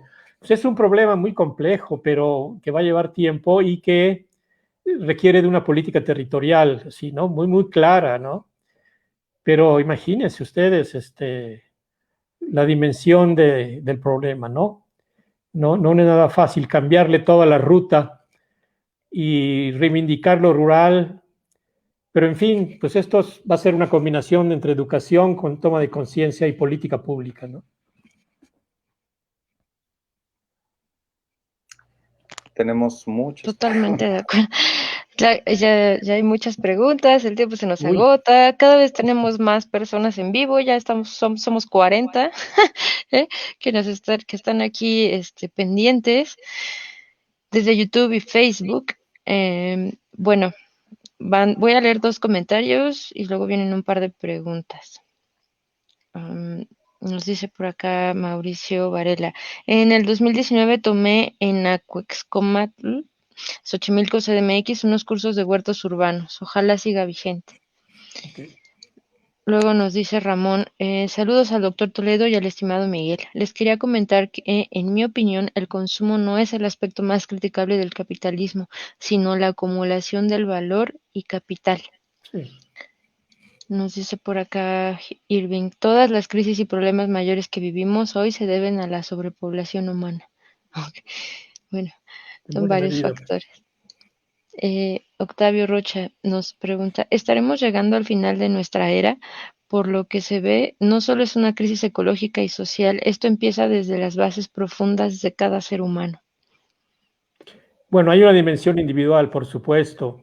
A ver, aprovecho. Yo ya voy a hacer un poco de comerciales, no importa. No, adelante, doctor. En noviembre ofrecí un taller de ecología política en 4 viernes por las tardes, bastante exitoso, tuvimos más de 300 participantes y posiblemente en agosto o septiembre daré un segundo taller. Ya por ahí lo vamos a anunciar y revisaremos todo este tipo de temas de nuevo, ¿no? Ya con quizás más aplicado, porque fue una revisión a nivel mundial, ahora quizás más aplicado al caso de México. Sí. Muchas gracias, doctor. Y le ayudaremos, por supuesto, a seguir difundiéndolo. Digo, seguramente usted no necesita, porque tiene bastantes seguidores, me incluyo, pero este canal, este programa sirve también para ello. Es correcto. Nos pregunta Sir Pedrosa, señor Víctor, ¿qué piensa de los saqueadores de plantas y traficantes clandestinos de animales exóticos que comercian hasta internet? ¿Cómo acabar con ellos? Sí. Aquí terrible, ¿no? Pues terrible, igual, a ver, si no me equivoco, esto depende de la CONAM, de la Comisión Nacional de Naturales Protegidas, pero también de Semarnat, básicamente, ¿no? Y la Procuraduría, la Profepa depende también.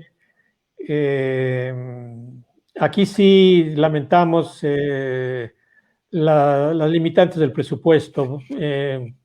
Profepa la encabeza una excelente y honesta funcionaria pública, con mucha energía, con muchas ganas de realmente cambiar, pero no se imaginan, apenas pudimos comprar drones, apenas la vigilancia es mínima. Lamentablemente hace falta más presupuesto, sí, pero sí y esto implica más vigilantes, más personal, más vehículos, etcétera, ¿no? Ok. Octavio Rocha nos dice, en algunos lugares las zonas rurales y naturales ahora están siendo ocupadas por proyectos habitacionales de mediana y alta clase. Ahora les venden la idea de acercarse a la naturaleza a los que huyen de... Ahora, sí, a los que huyen de las zonas urbanas, pero esos lugares en pocos años se vuelven zonas urbanas, destruyen más áreas naturales y sigue la misma problemática. Tal es el caso de varias ciudades del Bajío, ejemplo Querétaro. Nos dice Sí, por de nuevo ahí, importante también, de nuevo la acción vigilante de las secretarías de medio ambiente estatales junto con la federal y también la vigilancia ciudadana, ¿no? Todo el tiempo hay que estar pendientes. Sí. De acuerdo. Nos mandan saludos desde Coyotepec, también saludos desde Córdoba, Veracruz. Luego nos pregunta Memo Ruiz Rizo, ¿cómo se puede combinar la defensa del medio ambiente con la necesidad del consumo del ser humano? No, pues ahí es donde entra toda la ecología como ciencia, digamos, y las llamadas ecotecnologías, la agroecología, que hoy está cada vez más potente. De esa manera conciliamos defensa ambiental con la necesidad de consumir, claro. Es totalmente factible, ¿eh? Hoy hay conocimiento para todo eso, conocimiento de todo tipo. Ahí sí Claro. la ciencia ha avanzado muchísimo, ¿eh? Por ejemplo, tenemos aquí en el campus de la UNAM Morelia, tenemos el laboratorio de ecotecnologías que se dedica a generar tecnologías desde el nivel del hogar hasta cuestiones de producción agrícola, etcétera, etcétera, todo. Sí. Muy bien. Alberto Pulido Aranda, saludos. Nos dice, miles y miles de hectáreas que han sido otorgadas a mineras y muchas de estas en áreas naturales protegidas. Una desgracia. Saludos al doctor Víctor Toledo. Y finalmente, Memo Ruiz concluye preguntándonos cómo defender el derecho a la vivienda digna sin afectar al medio ambiente. Igualmente aquí ya hay muchísimos modelos desde hace 20, 30 años, ¿no? La casa ecológica, que por cierto, seguramente el doctor Luis Enrique va a platicar de esto, ¿eh? Pero la cooperativa Tosepan, ya va a hablar él seguramente todo esto, pero nada más les adelanto entre las muchas cosas, porque ya hoy es un consorcio de cooperativas, no nada más producen café y producen miel y otros productos, sino que también producen casas. Yo me quedé en la construcción de 18,000 casas ecológicas para las familias indígenas, ¿eh? Yo creo que Luis Enrique los va a actualizar, ya deben haber sobrepasado las 20,000 casas ecológicas. Ningún gobierno de México ha hecho esto. Lo ha hecho una cooperativa indígena, ¿eh? Ojo, porque sí hay experiencias exitosas que tenemos que imitar y reproducir. Muy interesante. ¿Algo que quieras agregar, Mike? Ya estamos cerrando el programa. Ya le robé el cierre a Omar. Sí, ahorita le vamos a dejar a Omar para que haga el cierre con el doctor. Y esto me llama mucho la atención. Hace poquito que nos acompañó también el doctor Ordóñez, y estuvimos hablando de algunos temas interesantes con él, veíamos que, por ejemplo, una de las cosas que tiene que ver con el cambio social y esta cuestión de la autoorganización es el hecho de que las comunidades se empoderen y tomen en sus manos la educación. Y eso valga la pena mencionar que precisamente la Tosepan Titananisque, esta cooperativa que une a personas nahuas, totonacu y mestizos, logra hacer esta cuestión a través de tomar dentro de su propia estructura de cooperativas la educación para sus socios, ¿no? Y la presencia ha ido creciendo en diferentes municipios de la Sierra Norte de Puebla, y pues obviamente esa coerción social permite que se puedan mover más fácilmente, ¿no? Y generar esos cambios, porque al tener ya agrupados y coordinados a todas estas personas, pues es más fácil que se adopten nuevas tecnologías, que se movilicen para adaptarlas y que se generen nuevas cosas, ¿no? Como esto que les mencionábamos la vez pasada en la transmisión, cuando estuvo su estudiante, Lucía, ¿no? Que es esto que se recopila en el documental de la energía de los pueblos, ¿no? Aprovecho, por ejemplo, para también mencionar que hay esfuerzos en otras instituciones, como por ejemplo la Maestría en Sociedades Sustentables de la UAM Xochimilco, que también hace todo lo posible por generar proyectos que sean útiles en las comunidades de distintas regiones, incluyendo fuera de México. Es decir, tendríamos que pasar de esta conducta paternal, de esa paternalidad del Estado, hacia una maternalidad de la sociedad, ¿no? Muy bien. Eso es algo bien interesante, ¿no? Y por ejemplo, tenemos casos en Veracruz. Tenemos, por ejemplo, una agrupación también de cooperativas que se encuentra en Izhuatlán del Café, que también es cafetalera y que también ha generado muchos cambios en sus propias comunidades. Me llama la atención el café porque el café tuvo que pasar por varias crisis en México, ¿no? Las crisis iniciales, ¿no? Al establecer el café, etcétera, en comunidades rurales, indígenas.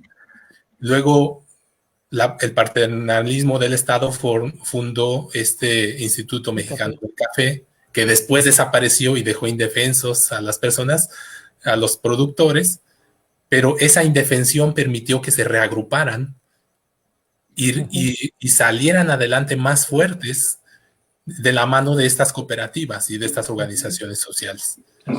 Entonces, quizá una de las cosas interesantes, hablando, por ejemplo, de la teoría de conservación de especies y de las áreas naturales protegidas, quizá lo que nos falta es generar los corredores biológicos entre estos casos exitosos, ¿no? Generar esta conectividad entre estos casos exitosos para lograr digamos, maternalismo de la sociedad para defender la vida, porque en realidad estamos defendiendo nuestra vida y nuestro futuro de este fracaso enorme que es esto que llamamos antropoceno, ¿no? O capitaloceno, como crítica del antropoceno, porque en realidad, como se dice en esta teoría, ¿no? Hay que ponerle atención que esto se debe a cómo se ha estado manejando la economía, ¿no? Y cómo eso nos ha llevado, por ejemplo, al mercantilismo de la vida, etcétera, y un montón de cosas, ¿no? Entonces, ahí tiene que funcionar, ¿no? También esta cuestión del relevo generacional, ¿no? Los que hemos aprendido en las universidades de figuras como usted, de Enrique Lev y de muchos otros, tenemos que llevar esto más allá y tenemos que tomárnoslo en serio. Sí, a mí me da mucho gusto ver a ustedes jóvenes en este programa y porque efectivamente necesitamos, por todos los lados lo estoy viendo, ya estamos dejando la estafeta por todos lados. Me ha dado mucho gusto. En los últimos meses he participado en varios programas, tanto de televisión como de radio, y sí, básicamente son ya jóvenes los que están encabezando todo esto y con muchísimo conocimiento también. Eso me da mucho gusto, sí. Bueno, no sé Muchas si gracias. estamos cerrando porque me gustaría también Sí. terminar con un comercial también. Claro que sí, Doc. De hecho, bueno, yo quisiera dejar la puerta abierta para que no fuera la última ocasión que pudiera estar con nosotros. Afortunadamente usted tiene gran producción científica y que podemos reflexionar no solo de este tema, sino de algunos otros. Y bueno, hay saludos de Memo Ruiz, que si quieres porque es un egresado, de hecho, de la Universidad del Bienestar, aludiendo a lo que comentaban, este año ganó el premio al mérito ecológico en la categoría de cooperativa comunitaria, precisamente la cooperativa de turismo rural Tosepancali. Y justamente pues parte de nuestros colegas, Laura, ella propuso a esta cooperativa para el premio al mérito ecológico. Buenísimo, buenísimo. Y bueno, adelante, Doc. Usted, yo le agradezco nuevamente sus reflexiones y hago el llamado también a la audiencia. Por supuesto que todos somos responsables, no podemos culpar a las corporaciones. Por supuesto, no las eximimos de su responsabilidad, pero también de manera individual tenemos que sumarnos a estas nuevas iniciativas. Sí. Así es. No, pues simplemente lo que yo quisiera invitarlos a leer mi último libro, mi último libro se llama Los Civilicionarios. Los civilicionarios, que quiere decir los revolucionarios de la civilización, los que cambian la civilización. Y esto está publicado por Juan Pablos Editor y es muy sencillo. El ebook lo pueden ustedes conseguir por 100 pesos. Realmente está a un precio muy accesible. Los civilicionarios lo consiguen entrando a la página de Juan Pablos Editor y ahí está todo lo último que tengo como reflexión más reciente, que el grueso son artículos de la jornada, pero que digamos le di forma de libro. Entonces, pues si alguien quisiera leerme en lo último que he escrito, pues sería este libro de Los Civilicionarios. Muchas gracias. Ok. Muchísimas gracias. Aquí nos están diciendo, gracias por la invitación. ¿Cómo puedo tener acceso directo a sus conferencias, pláticas y seminarios? Ahorita ya saben, compren, adquieran su libro. ¿Y dónde más podemos seguirlo, doctor? Cuéntenos. Bueno, miren, yo la verdad, y también por lo que dijimos al principio, realmente abandoné redes sociales, Twitter y Facebook. Quizás todavía me quedé un poco en Facebook, pero realmente ha habido una depreciación de la discusión tremenda. Yo ya no quise seguir porque se dan cosas muy feas, digamos, de baja calidad, ¿no? Pero justamente ahorita vamos a retomar, va a aparecer ya una página mía en YouTube en las próximas semanas, y también tengo un blog que se llama La Ecología es Política. La Ecología es Política es un blog, aunque también tengo que actualizarlo, pero lo que pasa es que no me daba la vida para estarlo atendiendo. Entonces, pero ya voy a tener asistencia para poder regresar, sobre todo con la página de YouTube y una nueva página de Facebook también. Muchas gracias. Perfecto. Pues muchísimas gracias. No sé si todavía hay tiempo de hacer 2 comentarios más que me llegaron por fuera del chat. Sí, está bien. Mientras tú lees pues ese, sea breve, porque sí. ¿Ya nos vamos? Sí, de acuerdo. Nos vamos. Solamente Laura Mírez nos dice, es usted una gran semilla de cambio, doctor, siempre agradecida. Felicidades por la charla, chicos. Gracias. Sí, listo, gracias. Mike. Alejandra Ro planteó esta pregunta acerca de sembrando vida, ¿no? Y el doctor ya le contestó, pero ella contestó otra cosa, o contestó a esa respuesta, ¿no? Y dice, pues sembrar árboles por sembrar solo para combatir la deforestación no es muy proambiente. Eso es interesante. Eso es en sí sembrando vida, según Alejandra Ro. Lo mismo que hace Bimbo, por ejemplo, dice. Sería mejor liberalizar el mercado y que cada campesino sea dueño y no el gobierno de la producción, según entiendo, y que pueda comercializar según sus necesidades y las necesidades del mercado. ajustar sus precios y vender lo que quiera. Pero esa también es una visión capitalista y creo que la visión pues no va por ahí, ¿no? Aquí hay incluso a mí, bueno, ya al final yo podría decirles que también se podrían hacer algunos cambios todavía con respecto a eso, ajustes interesantes, y para eso se requiere la participación de las personas, ¿no? Y finalmente Jesús Chuy Iglesias dice, ¿qué podría decirle a los jóvenes que están actuando dentro de las áreas ambientales de conservación y de protección del medio ambiente? Eso lo pregunta. ¿Qué palabras tiene usted para estos jóvenes que estamos actuando ahí, ¿no? Bueno, pues yo recurro al nombre del programa, que no se queden en las verdades a medias, que lean, que se enteren. Hay ahorita, a ver si algún día voy a escribir un artículo sobre eso. Hay tantas fuentes de información críticas en todas partes, ahorita en las redes, pero no se queden en las verdades a medias. Traten de entender los fenómenos y los procesos a profundidad. El pensamiento crítico existe y pues hay muchas ciencias, hay muchos ambientalismos. Leer y enterarse a fondo, creo que es lo que está ocurriendo ya, y no perder la esperanza, porque si la especie humana tiene 300,000 años de antigüedad, es que logró sobrellevar muchas situaciones. Entonces, aunque estamos en un momento muy, muy difícil, yo creo que con esta clave que es la solidaridad, la colectividad, el bien común, la comunalidad,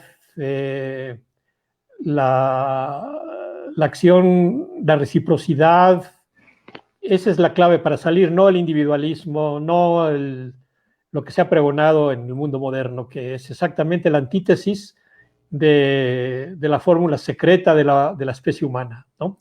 Esa sería mi opinión. Muchísimas gracias, doctor, y nuevamente le agradecemos muchísimo por su participación. A ustedes, y les deseo muchísimo éxito con este programa. Muchas buenas noches. Gracias. Hasta luego. Muy buenas noches. Hasta luego. Bye, chicos. Nos vemos la próxima semana. Hasta luego. Hasta luego.